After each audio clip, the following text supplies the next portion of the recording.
ó yá èrò gbàrò bìbà wá kárí ọdún mi ọmọ ọlọ́jọ́ bí èní on 25 November ọjọ́ karùnlélógún oṣù kọkànlá tí sọjọ́ bí rẹ̀ ọkọ̀ ayẹyẹ orí kádùn pípípí wúrè.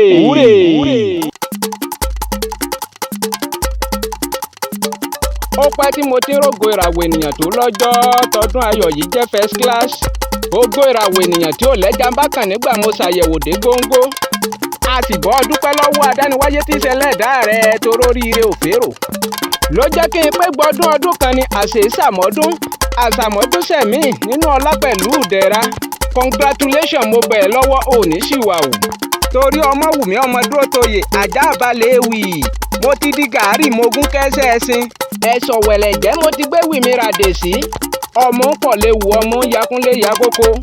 Èpùrọ́ rìbìtì ló yọ́ mi sílẹ̀ la Adesi mo bá ṣubú yẹ́gẹ́ mo tẹnubọ gbé elépo kàkàkélépo náà mí elépo ṣèdárò abiyamọ. Adesi ọmọ òrùlà pètè ọmọ.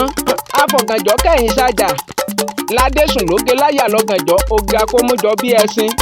Ọmọ oko tẹ́rẹ́ tí mo gé sojo mo ti wòwò mo yàn lé láde. Ọmọ ajíṣẹ́ ọmọ ajínì náà fi tan ọ̀dàgbà súnrin àjùbò.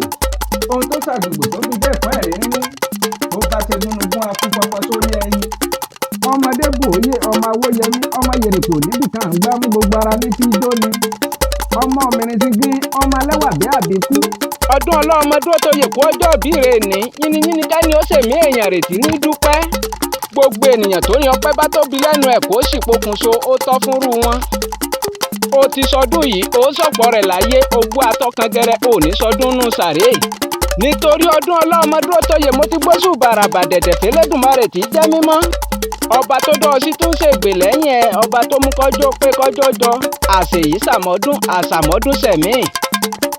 Olúwa lólùṣọ́ àgùntàn rẹ mo ti mọ̀ ìwọ kì yóò ṣaláìní.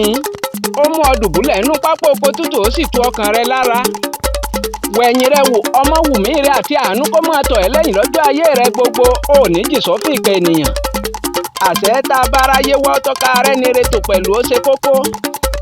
Àfáà Mùdàsírù ọ̀kan pàtàkì inú àwọn sàábé òdòdó ọlọ́pàá ẹwà arẹwà inú àwọn ewéko ilé tá a kọ́ láìsí rẹ ẹwà rẹ̀ ò tí ì yọ olólùfẹ́ ọ̀wọ́n ọdún ọlọ́mọ wùmí ọmọ dúró toyè ló ṣàyẹ́sí ọjọ́ bí èní ló jẹ́ ń kú pariwo séwù káàbàdà.